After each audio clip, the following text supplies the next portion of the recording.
Good morning, ladies and gentlemen. Welcome back to the Shadow and Sun Show, and welcome to the Archon Studios Porthaven crowdfunding extravaganza, I guess. They've got about 3 hours to go. Hey, what's up, Raven?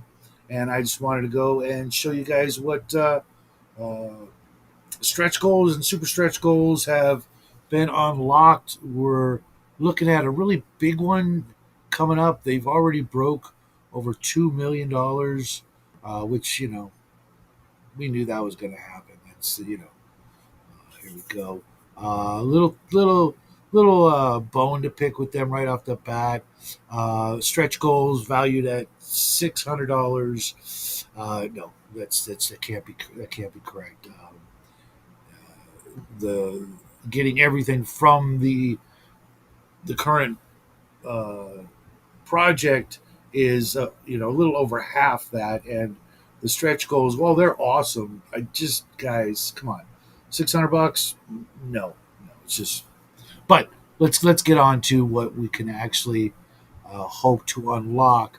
The big one is called the Leviathan, which I'm really surprised that they're going with that. I'm gonna see if I can't skip down to uh, stretch goal uh, list here. Come on, come on, come on, come on, come on, come on, come on. We've been through all the other stuff. I guess I'm gonna have to go do it the hard way and go all the way to the bottom. If I can get my freaking computer to actually work, it's frozen here for some reason. Uh, let's actually share the screen now. If we start with that. Yeah, my computer is totally glitching up right now. This is not cool.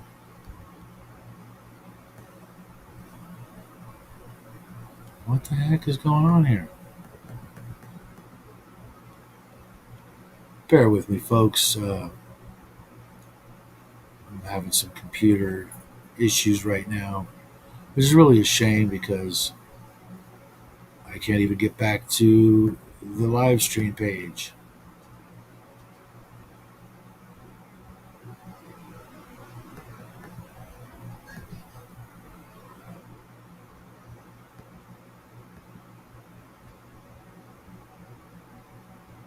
This is really weird. I've never had this happen before.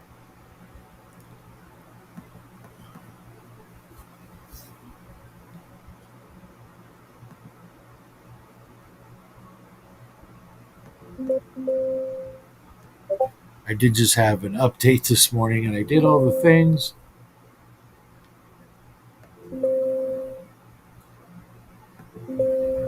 As you can hear, my computer is just beeping when I try to do anything.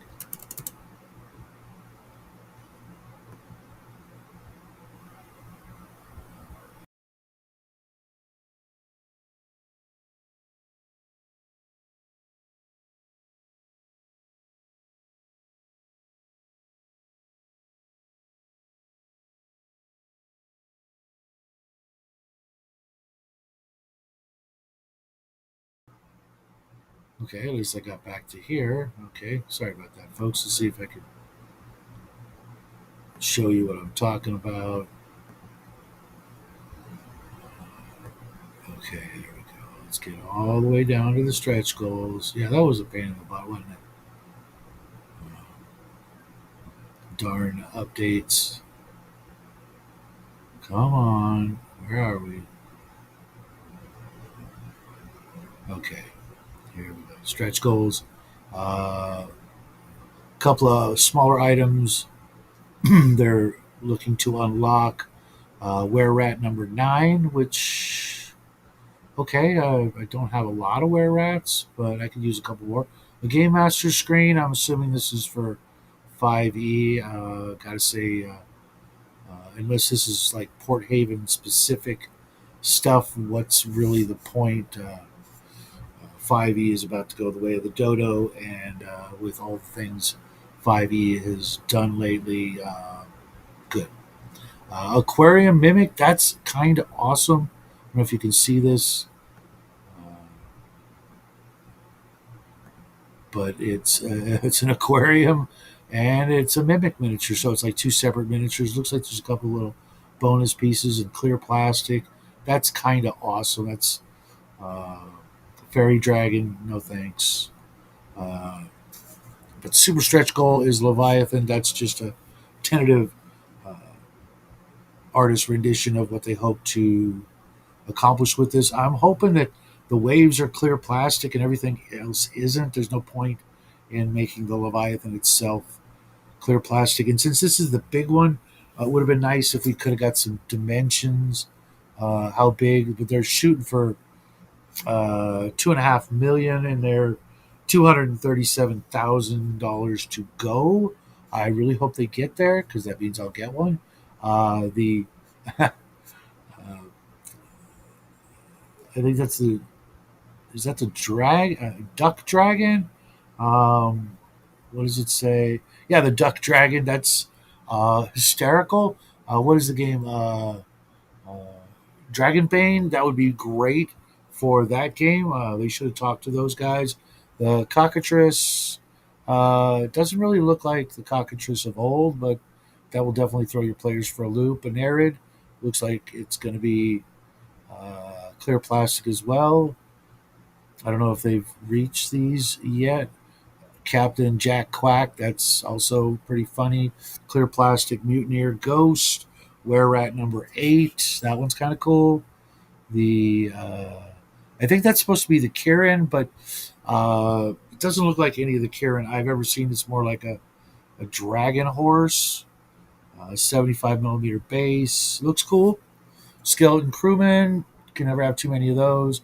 A Merid. Okay. Tales from Misty Waters. Duselair lore. Okay, that's cool for the people interested in that. A young dragon turtle. Sure. That way, if you've already got the other one, which I've got right here, which is an absolutely stunning miniature. I hope you guys can see this. Uh, it's one of the biggest minis. It's definitely the biggest dragon turtle mini ever designed. All the other ones were about the size of a silver dollar, which was kind of pathetic. It's a dragon turtle. It's supposed to be monstrous to be able to capsize a ship, and that one looks like it could do it. So hopefully the young one will be equally awesome. Pixie. This Eye of the Deep, awesome. I actually made an Eye of the Deep a while ago with the boy. It was a couple years ago, actually, with a ping pong ball and stuff like that. I should break it out. Tengu Ratcheter, cool RPG mechanics, naval battles, and crew morale. Hopefully, it'll be better than the stuff that was put out by second edition back in the day, because that was kind of a pointless book. A will-o-wisp miniature, not something you see every day, clear plastic.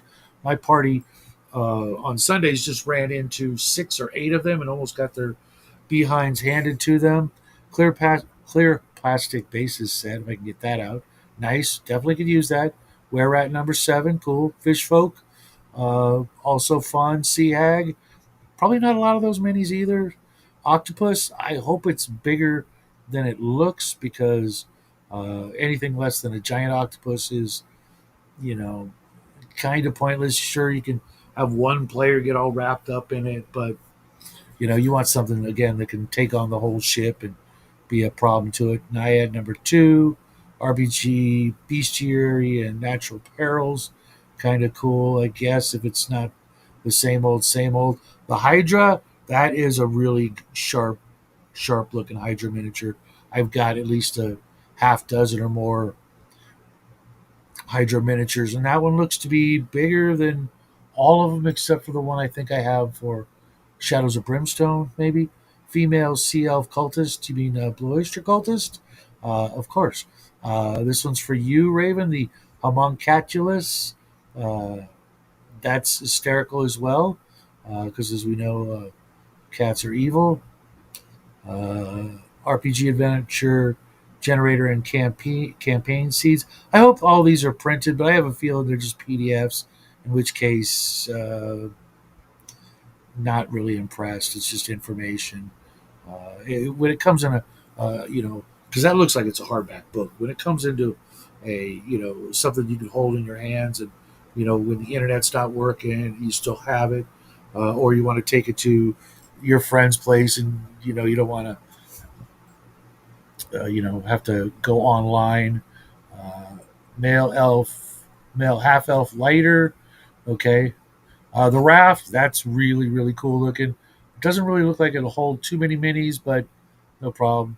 Seashells and corals, cool, but the flimp, which is a reskinned flump, uh, from, I believe it was the Fiend Folio, the only good aligned monster in said book. Tukey the Toucan, another creature, another animal to go with the Druid Was Right set, which is awesome. Devourer of Sanity Pirate, another Blue Oyster Cultist, I'm going to say. Another Fish Folk, another Blue Oyster Cultist. Naga 2, okay, that one's kind of awesome. Where Rat number 4, Mermaid Guide. It's weird how that's posed. I don't see how that would make for uh, a mini, but maybe that's just a artist rendition. The helm and mimic. You get your captain's wheel that turns into a mimic. That would be great on the ghost ship, and I do believe that's clear plastic, so that's awesome. The Naiad. That's a better pose. The Pirate Jargon Glossary. Who can't use that, even if it is a PDF? I'll be sure to implement that information in my High Seas game that I run every Sunday. Now, this is probably my favorite mini of of the miniatures, not including the ship, of course, which is the, what do they call it? The elemental water dragon made out of clear plastic. Again, with the clear plastic, folks, get yourself a hot knife, or you will regret it and pay the price with broken pieces as you try to clip them off your sprues. Palm trees with coconuts, definitely could use those. I hope there's like a fair amount of them. Otherwise, you're going to be moving them about the table, and that they have nice hefty bases. You can always solidify that with some fender washers or things like that. Human beggar, Terry the Terrier, again, another animal to go with the animal companions. Skeleton dog, okay, clear plastic. Why not? Lizard folk number 2 looks rather shamanish. Nice. Female skeleton crewman, clear plastic, also awesome. Were Rat number 3, dwarf harbor foreman. Okay, cool. Another one of the great stretch goals of the 5 or 6 is the sea giant. I would have just called it a Titan, and hopefully it's like almost a foot tall, like the Baylor that we'll be getting soon. Undead Captain, that's going to be great. Cammy the Parrot, another animal companion. Naga number 1, songs and sea shanties for your RPG session. That's kind of hysterical. Were Rat number 2, Jim the Penguin, nice. I don't recall seeing a Bulbo for this set though. A little shocked and surprised there. Treasure chest mimic in clear plastic, because we've all got like 50 different treasure chest mimics going all the way back to Grenadier and Valpartha. The docks, you do actually get 2 of these, and that's actually really really handy. It will really liven up your tables when you're doing you know coastal town adventures. Robin, the Goblin Dock Mechanic. Okay, Robin makes another comeback. Lobstrosity. This one should have been a super stretch goal, unless it's just big, just because. What was it? Mysterious Island with the giant crabs and things like that. I'm hoping it's really really hefty. Slavic the Hamster, modules for Game Masters. Okay, we're at number 1. Wizard Folk number 1. Nice poses. I don't know how to pronounce that. Cacalia, that's which I'm going with. Maddie the Duck. The Sea Serpent. This is really, really a nice looking mini. 75 millimeter base, which means it's going to be kind of hefty. And those are the stretch goals. I'm going to come back here actually to the very top and see what their numbers are at before I say adios, and recommend that if you guys are interested in this Kickstarter, if you're into, I mean, right there, look at that. Oh, I wish we would have stayed there. Uh, their goal was reached in 2 minutes and 17 seconds. Not bad. And as you can see, the numbers are just going up, and it ends in 2 hours and 44 minutes. I don't know that they're going to reach that 2.5 million, but I really hope they do. 6,000 backers. I think I said I thought they would get to 10 million backers, but if they don't, still 6 million backers or 6,000 backers is still pretty darn good, don't you think, folks? But look at that. Look at that picture right there. That's just part of what you would get for one of the regular ish pledges. I wish I could go really big on this one, but this time of year, even though my birthday's this month, uh, I might have to, I might have to like parse it out because I don't think the pledge manager will actually close for another couple of months. So I may pledge more than I currently have, and hope I can make it with the stretch pays. They give you, I believe, 6 months to pay it off. That's actually such a bonus compared to everybody else's stretch pay plans where they want the money within a month. I mean, that's really not stretching it out, and if that's benefiting you, where you get to pay weekly, you probably have more important things to spend your money on than that. So giving us 6 months to pay it out, it can be as little as 40 or 50 a month. You skip a couple of fast food visits and things like that, and you're good to go. That's one of the freebies is the Griffin, the Parrot Griffin. But yeah, look at there's so many great minis in this set. Let's go over here now and see who's been hanging out with us as I close this window. A couple of chats I missed. Cats are not evil. Hey Justin, what's up? Robin the Goblin. Yeah, Robin's been. Yeah, it is some big money. I think 350 gets you like everything, including one ship.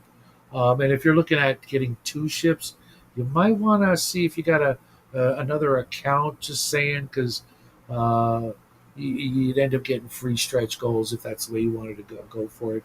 If you had two accounts, I know they don't like that, but hey, what's up, Gaming Beast? Jack Quack, nice. Duck Dragon is when DuckTales went fantasy, sure. And welcome to the show, Gaming Beast.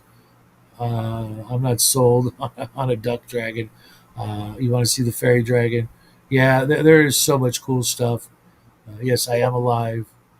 And we're back. And he's gone. Sorry. Hey, what's up, Dungeon Minister? I'm a shadow of my former self. I've always been a shadow of my former self. Uh, and yeah, guys, this is just some great stuff. Oh, okay, they are PDFs. That's very unfortunate. They've got a huge issue over there with prices of printed material. They think they're saving trees when all they're doing is frustrating people here in the States and abroad who want the stuff printed, want it in their hands, and not have to use their internet for game mastering. It's just we lived for decades without the internet, game mastering and dungeon mastering. Paper and pencil is what it should be all about. Shouldn't it be about VTTs and stuff like that just slow games down. Uh, the Home Shopping Network for these things, yeah. Hey, what's up, Doc? Yeah, I was thinking about it. If I could only get one ship, it's got to be the clear plastic. Because I know a lot of this stuff, if not all of this stuff, will be available next year when this Kickstarter ends, and they start up the next Kickstarter after that, which I really hope will be freaking some sci-fi for a change.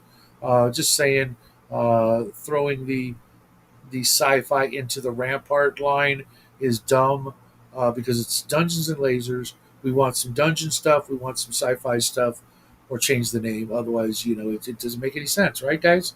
It's just like a no-brainer.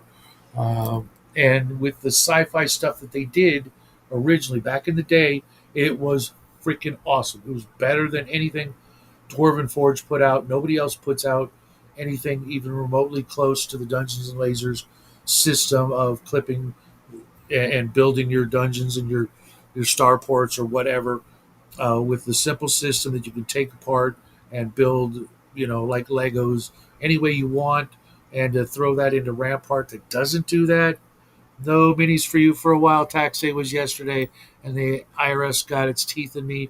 Yeah, you could, like I said, Bo, you can always get this stuff later if you're interested. I know you're not you're more of a like a 40K guy, which good news. Their Star Side Kickstarter will be someday. They've not given up on that, and that's going to have some things that, even though you didn't like the tank that much, um, the other stuff I thought was just superb. The female commissar, those weird lizard men, even the city defenders from the Rampart set was awesome. Too many females, no offense, but women have no place in the front lines. Just that's just me, and all the studies prove that I'm right. And we'll see the if you really want to get an idea of what it's going to look like, go look up Empire of Men or Empire of Man way back in Archon's early history. The minis were all resin, but they were some of the most fantastic, just incredible miniatures. With the imagery was unlike anything that's out there today. Um, with cool vehicles and tanks and flyers and things that were just so ambitious and so above everything else that's out. Everything's got this sort of, you know, GW look these days, everything from everybody. Uh, and yeah, they could do so much more for sci-fi. I was thinking, my big idea for them is that they've got all the dungeon interiors and the building interiors, but if they made a set that would slap onto the outsides of those to make starship exteriors, so that you could actually like build the spaceship inside and out, so that you didn't have to just imagine they're inside the ship, but you could see the outside of the ship, with just rounded panelings and walls that would easily snap onto the outsides, and airlocks and thruster ports and things like that. You could really, build the starship and then take off the lid, so to speak, and then play inside, when you're doing your boarding actions or things like that. And it wouldn't be that difficult to design. If I could think of, imagine it in my head, they can do better. We'll see, because I haven't heard much. They're probably going to do a show any minute now, which will be, sort of their wrap up party. But I wanted to do this before I go over and hang out with Justin for a couple hours, and I got a couple of chores to do. But I wanted to come and see what's going on and get a chance to look at what they're unlocking between now and the end. And I'll probably check in right before the end to see what we're gonna get. I have a feeling that with the way things are right now, they're probably not going to hit the 2.5 million mark, but I could be wrong. And in which case, we'll get ourselves a Leviathan miniature. I don't know where I'm going to put it. If you could see my walls over here, there's no room. I got to box up a bunch of the old crafts and some of my minis, just so I can look at new stuff, because like that's all paint and that's all minis, and there's minis up there and back here, and minis on my desk for miles, because I got to know where to put them. Archon, here's an idea. How about you create a system of storage containers that you could ship out to us, a Kickstarter or something, so we could get like big rolling stacks of miniatures, like rolling file cabinets for our miniatures, because Cal and I would probably jump on that more than any other Kickstarter, unless Cal's got some secret method of storing miniatures on his property. As I'm literally looking down here at the Duselair Kickstarter, and I didn't even build it because I've got nowhere to put tiny little miniatures, thousands, literally thousands of them, with nowhere to put them. A system of boxes that snap on or lock together or something, so that we could, uh, you know, have a universal system that we can keep getting, that's not marked up, because I normally just buy tackle boxes and things like that for nuts and bolts and screws, and fit them with my own foam and put my minis in there, and it works. But I would toss it all out if there was a universal system on par with the old Chess X cases, the big ones that are about this big, double layer foam with something better than the plastic hinge they made, because it was like a one piece mold and it would fold, and they had really tight clasps, but it was all plastic. And even though mine have survived 40 years, another 40 years from now, those plastic hinges that are just folded plastic will eventually wear out. And when those hinges go, you lose your security in keeping the cases closed and the miniatures nice and tight and safe. So, Archon, free idea. Go ahead and feel free to make our dreams come true and make yourselves another couple $1,000,000 by creating a storage system for these miniatures. And if you were really smart, you'd come up with pre-cut foam specifically for your pieces. Like, this one's designed especially for this Kickstarter, and just have your computers just stamp out the foam, and here's your piece for every little miniature, all the big miniatures, that kind of thing. Because the miniature cases that are on the market right now are, uh, yeah, I've seen some of those, but there's a lot of work, and anything that I've seen is like clear plastic, and clear plastic, as we all know, when it comes to the clear plastic coming from China, is hot garbage. If it even sees any sunlight, it immediately starts to cloud, and then it will start to get hard, and then it will crack like, like potato chips. You just got 7 tackle boxes. See, guys, this is what I'm talking about. We need storage solutions. I did a video a long time ago uh, for these guys. I haven't them right here. And I literally have, like, I want to say 30 of these. And they're really good, but they don't, unless you stuff them full of foam, which I don't, because I pack them pretty well with my Shadows of Brimstone miniatures. And these are like, they used to be $5, now they're almost 10. Thanks, Obama. Uh, but they'll hold a fair amount of minis, especially the bigger ones. But then, sometimes there's minis like the Tarrasque, just saying, will never fit in this, or even any of the other big ones. The Tarrasque is always going to be a mantelpiece miniature, unless you want to put them in a shoebox and just, or something like that. If you need a nice, concise sense of where to get free homebrew, basic Osric circumvention, especially great for newbies on a budget, I have a free Google Drive, big 400 megabyte and growing zip file that's a work in process, labor of love, a redemption of all my books that mom threw in a Goodwill bin back in '92. Yikes. The one that came with my DM foam. My DM bag is foam, but the walls of the cells are so thick that it doesn't have many spots. These aren't eggs. They don't need an inch of foam on all sides. Yeah.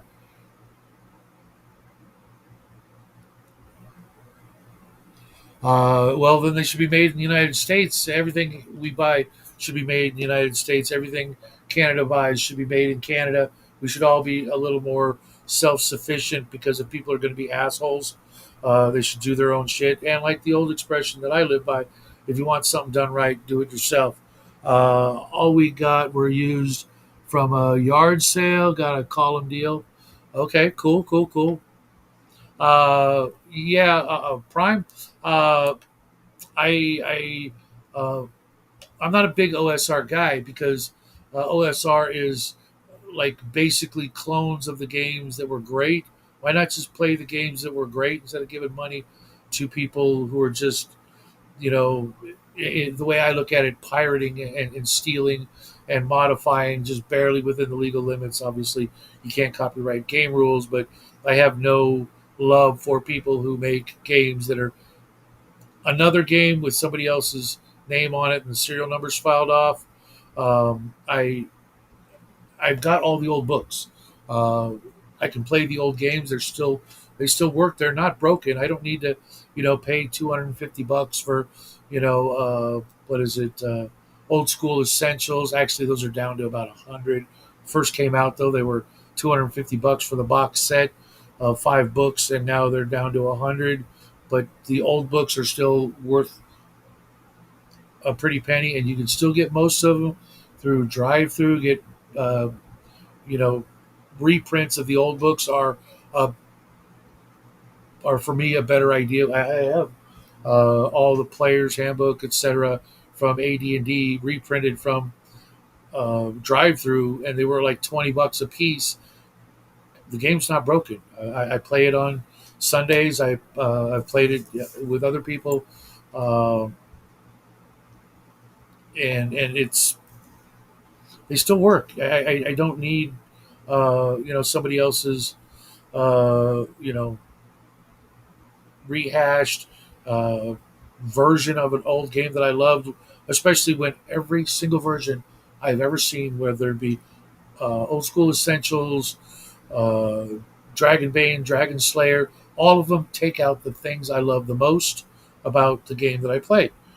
And I'm not going to go into that, but they take out the best stuff, thinking they're making it better. For me, maybe I'm the only guy that likes the old school ranger that could cast magic user and druid spells, or the assassin, or the druid that wasn't just a different branch of cleric, or the watering down, you only get 10 dice on a fireball.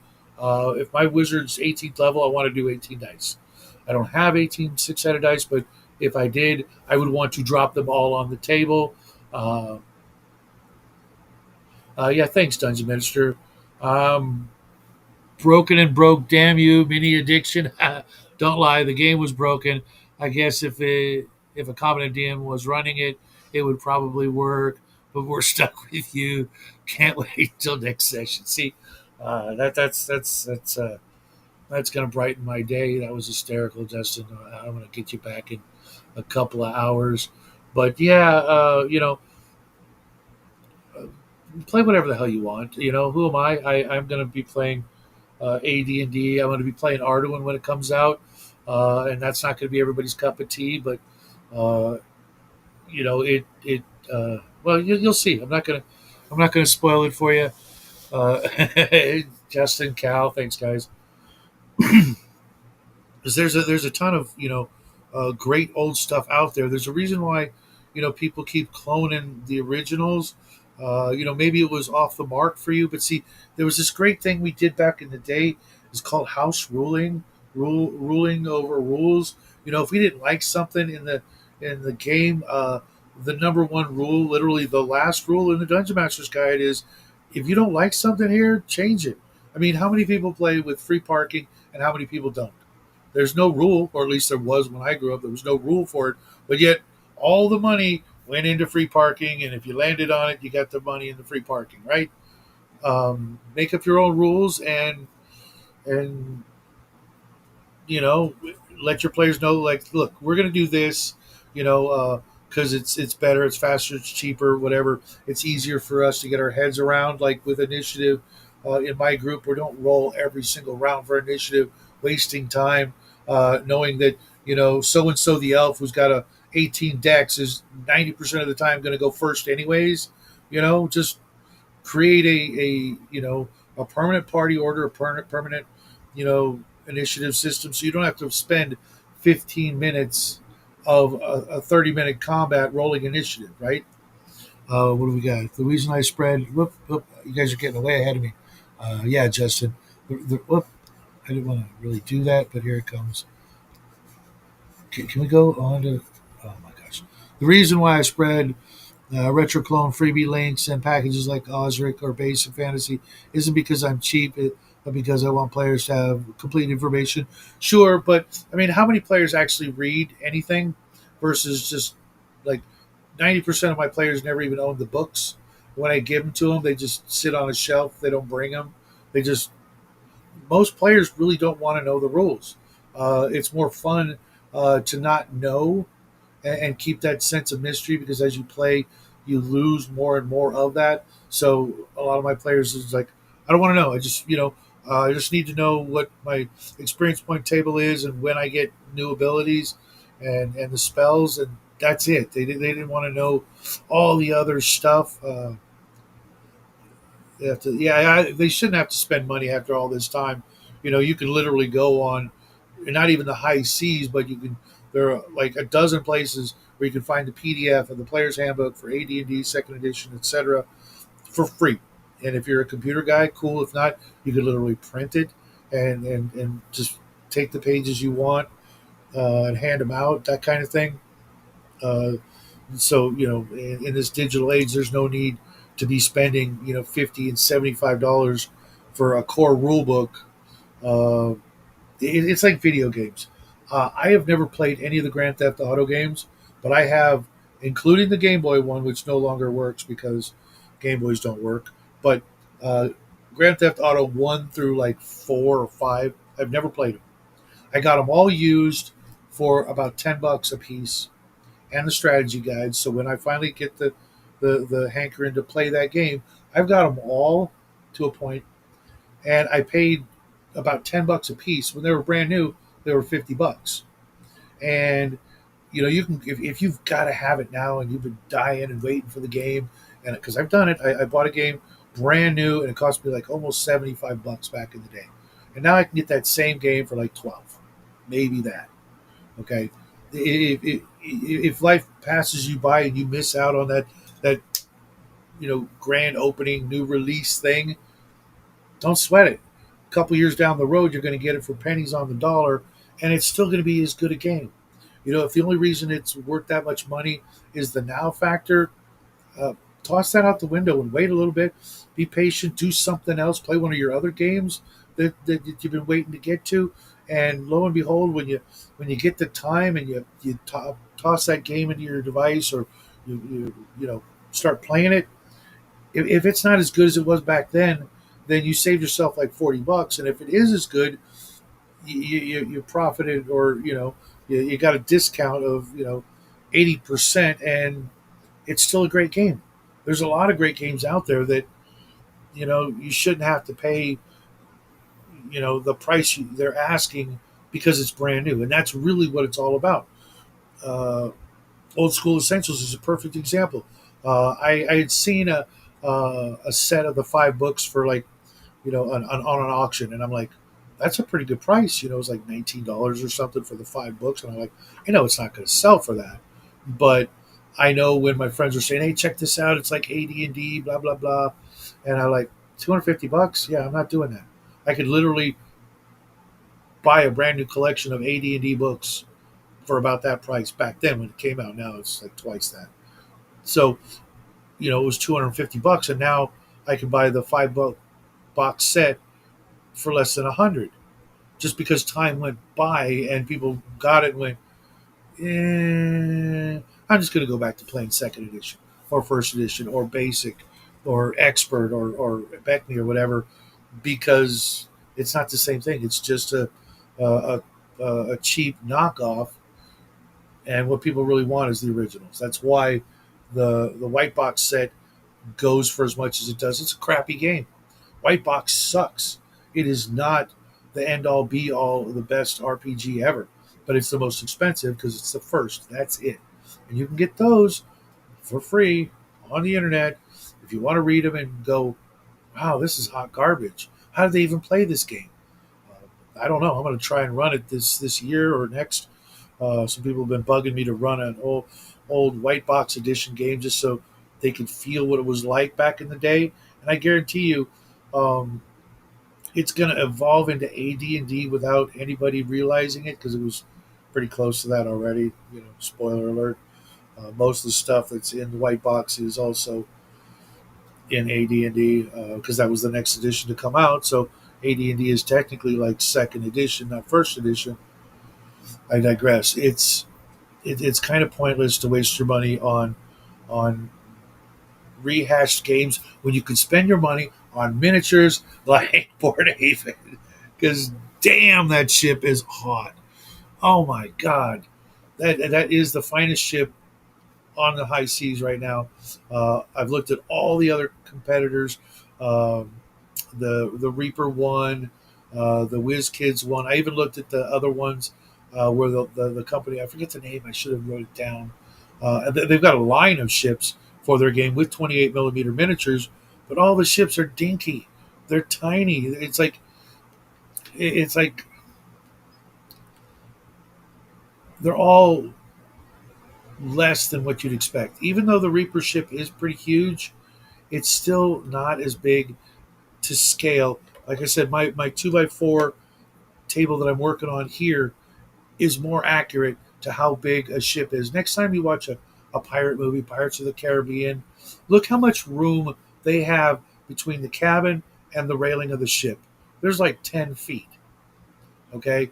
And that's like this, it's tiny, in the 28 millimeter scale or 32 millimeter or whatever they're going with now. It should be a lot bigger. The whole ship, the overall ship, should be about 4 feet if you want like a really big ship. Now, if you want the players to, have that sort of claustrophobic feeling of being on a small ship, that's cool. Makes the sea monsters more terrifying.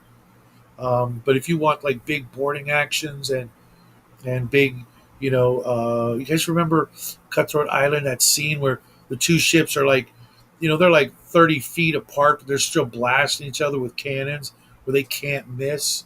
Those ships were huge. I've been on a couple of, old sailing ships, and you know they're pretty big. There's one in Virginia that's massive.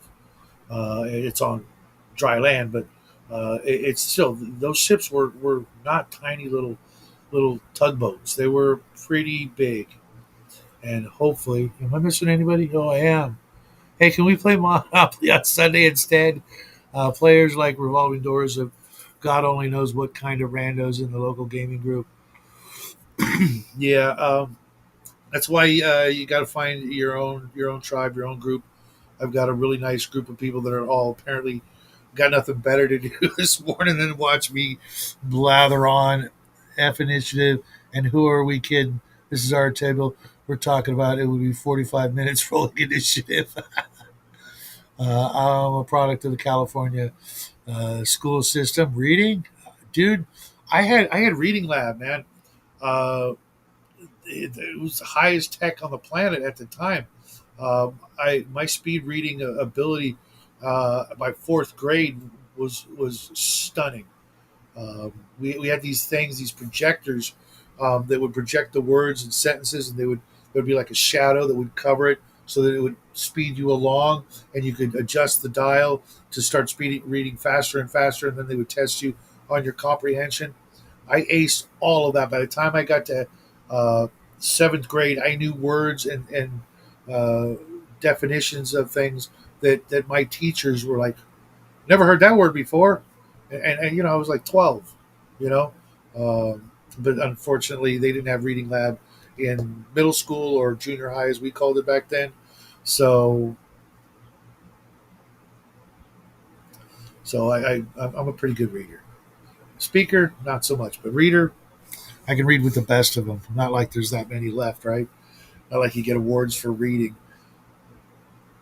So yeah, folks, go check out the Dungeons and Lasers Kickstarter if you're a mini guy. If not, I get it. Um, but if your Dungeon Master's a mini guy, then tell him to come over here and kick down so we can play some high seas adventures. Uh, which is weird because, like, I was talking with somebody recently how nobody wants to do that. Everybody's terrified to go on the high seas. They'll go in a dungeon filled with orcs and giant spiders and cultists and traps galore, but water too scary. Afraid of the water. Uh, just let your players get the swimming proficiency or some such. Tell them don't wear their armor until they get back on dry land, and it should all be good, right? Except for the sharks and the sea monsters and the blue oyster cult members and that stuff. But it's really no different. It's a little bit, a little more dangerous, like you're walking around in the trap 24/7. You trap the water, but other than that, I mean, think about it. Think about the bravery the guys had on Earth back in the day, and they really did it, and there weren't any sea monsters. Sure, there were sharks and pirates and scurvy and all that, but they still did it. They went, look at the Kon-Tiki, it was made out of what, like balsa wood and hay, and they traveled from one end of the planet to the other practically, just to see if they could. That's okay. They are live in a couple hours. Yeah, they're probably going to wait until like the last hour. Uh, the fact that I haven't been able to talk about it for 45 minutes and I'm not them, I did sidetrack, didn't I? I'm sure they'll do the same thing, and they're going to be all pumped. And if I wasn't doing a show with Justin, that's where I would be. But uh, I've got priorities. I said my fill on Dungeons and Lasers. Every Kickstarter has been on time, if not early, and more than worth what the asking price was. Except that $600 stretch goal nonsense. I mean, you guys saw the stretch goals and the super stretch goals. Would you pay $600 for that? Would you pay 300? I wouldn't honestly even pay 100. And we all know how much it really roughly costs. It's like $1 a sprue. It doesn't matter what's on the sprue. Maybe the clear plastic's a little more expensive, but I know you got to pay the artists and the sculptors and all that. But if you sell 6,000 copies, I'm pretty sure you're coming up with the money that you need to cover your bases and then some. To hype it like that, it's not necessary, guys. Just be honest. Say it's $100 worth of free stretch goals. I'm still gonna do it. You got a freaking boat that's this freaking big to put on my table. You got a clear plastic boat that's this big I can put on my table. All the pieces, from the tavern, the port, the bazaar, all those pieces are alone better than anybody else has got out there. There's no company that makes the kind of scattered terrain and the quality of the character miniatures and the unique sense of humor that they have, which they brought back. Everybody else is trying to be all stoic and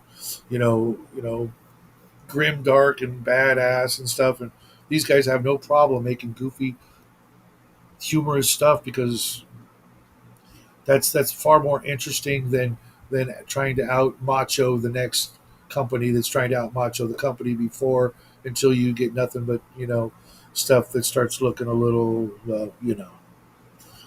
attractive to a certain kind of people, uh, and yeah, not my cup of tea. Uh, Feel free to crack a joke every once in a while. Don't take yourself too seriously. Don't unless it's like brain surgery or something, in which case you better take that seriously. But that's what I got for you today. I've gone on for almost an hour, uh, and I need to like chug like a bottle of water, and I don't want to do that on camera. So I'm going to say adios, folks. Go give them a look. See if you're not doing anything later. Go check out the end of the Kickstarter. Uh, Appreciate you guys all coming in and hanging out with me for a while. I would have brought you guys in, but I didn't know who would be up, etc. And I just wanted to, check it out, do what I do. Thanks, Archon. We've been with you since day one. We'll be with you guys till you turn out the lights, unless I pissed you off tonight, in which case, good luck getting rid of me, anyways. So, everybody, have a great day. I'll see you in a couple hours over on Justin's show. I'm going to go hit the treadmill and things like that. And I will see you guys there or tomorrow on my paint and chill stream where we'll probably not even pick up a paintbrush, but that's what we're going to call it anyways. Have a great day, guys.